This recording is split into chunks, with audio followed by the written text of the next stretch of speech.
இகழ்தலையும் புகழ்தலையும் ஒரு முகமாய் கருதும்படி செவி உரைத்த முத்து குமரன்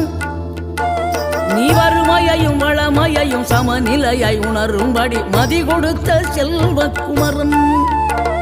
தடை 100 வந்தாலும் செயல் வெற்றியாக்கி தரும் தாராள குணம் கொண்டவன்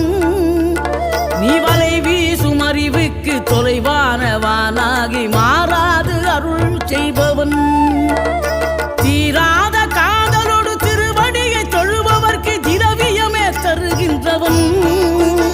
நீ தாராள உள்ளமோடு தவக்கோலம் கொண்டு பெறும் தார்மீக பொருள் தந்தவன் தார்மீக பொருள் தந்தவன் ஆறுபடை வீடும் அருள் வழங்கும் முருகா அருகே நீ ஓடோடிவா மூவிரண்டு முகம் ஜொலிக்க 2 கரங்களுடன் ஆதரவு